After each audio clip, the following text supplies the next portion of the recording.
Hello everyone, I'm Keigo Matsumoto at the University of Tokyo. These videos are represented our studies.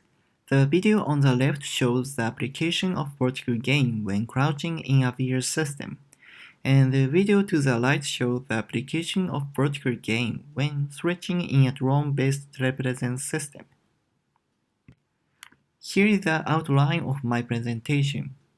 First, I will introduce the background. Then I will talk about research aims. Thirdly, I will mention related works. Then I will introduce vertical gain. After that, I will describe user studies in a VR system and a drone-based telepresence system.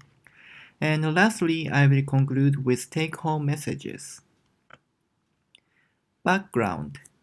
There are many vertical motions in VR and telepresence systems, such as jumping, stretching, and crouching. But these vertical motions have not been well studied. If you apply real movements directly to VR or telepresence movements, the range of motion and the accuracy of the motion are limited. To solve these problems, we proposed vertical gains. By introducing vertical gains, we can extend their vertical movement in VR and telepresence systems. We also verify the detection thresholds of vertical gains in both systems.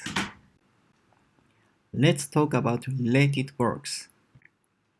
A technique called redirection that extends horizontal movement in VR has been studied for more than 50 years. Redirection makes it possible to explore a first virtual environment on foot in limited real space by shifting the correspondence between real space and virtual space. In particular, a technique called translation gain makes it possible to manipulate the walking distance without the user's notice. Another technique called redirected jumping that applies redirection vertically has also been proposed. In the redirected jumping, the distance, height, and rotation when jumping are manipulated. There is also research on drone-based telepresence systems using motion gains, but these studies only applied 1.0 and 2.0 gains in vertical and horizontal directions at the same time, and did not investigate detection thresholds. Let's move on to vertical gain. Vertical gain is defined as the delta virtual height over the delta real height, or the delta remote height over the delta local height. In a VR system, vertical gain and stretching and crouching works like this. On the other hand, in a drone-based telepresence system, vertical gains work like this.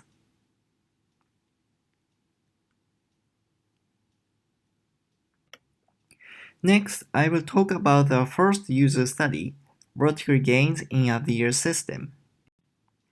Here are the equipment and environment used for the experiment. We used an HTC Vive and we prepared the virtual environment, which looks close to the laboratory environment. We gathered 17 participants from a local campus. We used SUD2 Alternative Fourth Choice, 2AFC, Simulator Sickness Questionnaire, SSQ, and iGroup Presence Questionnaire, IPQ. In this presentation, I will explain only SUD2AFC. For details of SSQ and IPQ, please read our paper. We did 84 trials per participant. 7 gains, 2 to the power minus 1.5 to 1.5 in 0.5 increments, 6 repetitions, and 2 conditions, stretch and crouch.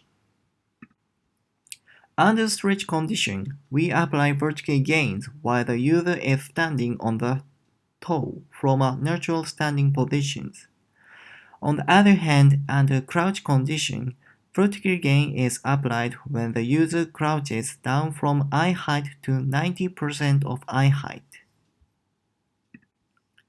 These videos are represented vertical gains in VR.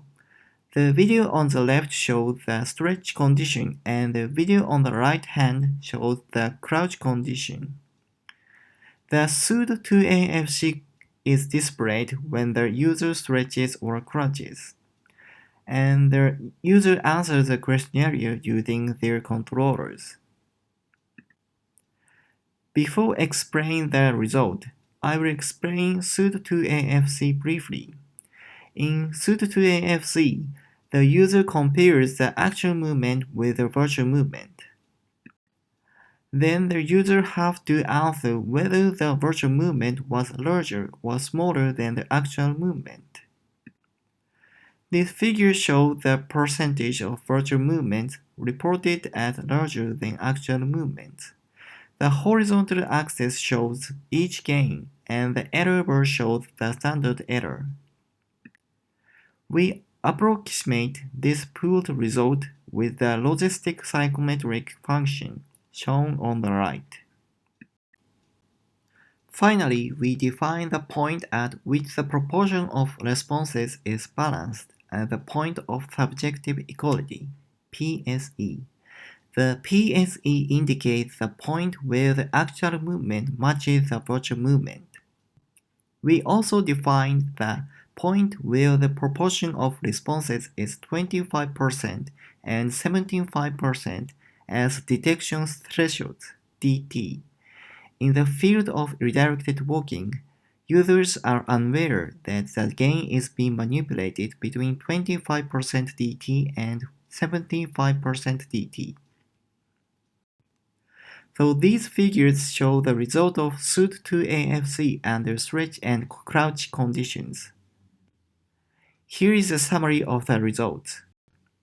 Focusing on PSE, since the value of PSE is larger than 1, it can be said that the vertical movement on VR is evaluated as smaller. This is probably because the field of view and the environments are different from reality. Focusing on DTs, the stretch threshold was wider than the crouch threshold. This is probably because the amount of movement and stability are different between stretch and crouch conditions. Next, let's compare our result to farmer studies, jumping height relocation gain and translation gain. Comparing the vertical gain under stretch conditions and the jumping height relocation gain, the vertical gains PSE and DTs were larger. Compare the vertical gains and the translation gain. The range of vertical gains DTs were wider. Let's move on to the second user study, drone-based telepresence system.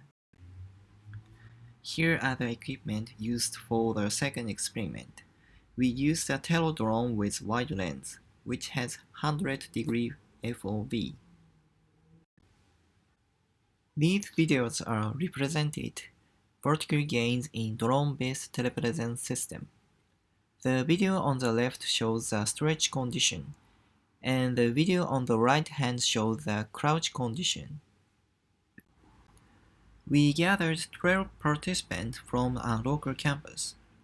The experiment was performed under the same conditions as the VR environment. These figures show the result of pseudo-2AFC and the stretch and crouch conditions.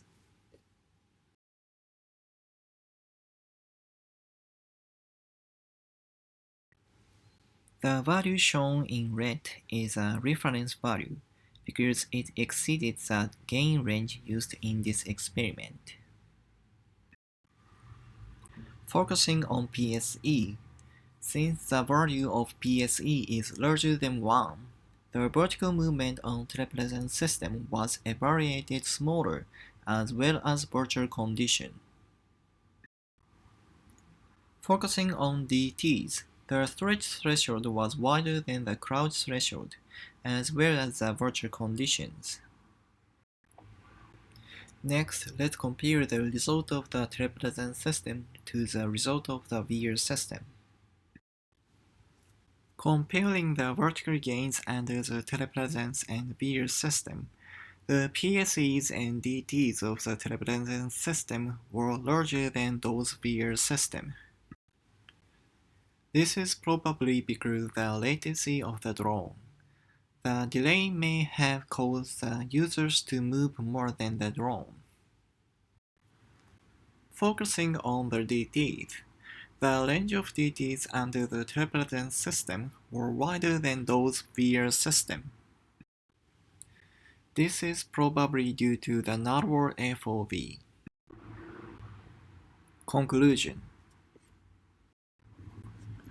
From our two user studies, we revealed that vertical movement in VR and Telepresence systems are evaluated smaller, and that DTs are different between stretch and crouch conditions.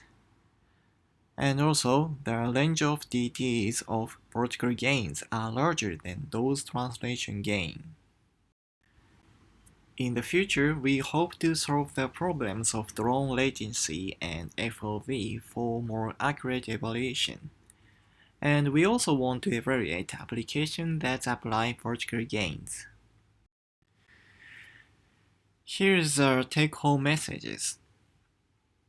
Thank you for listening.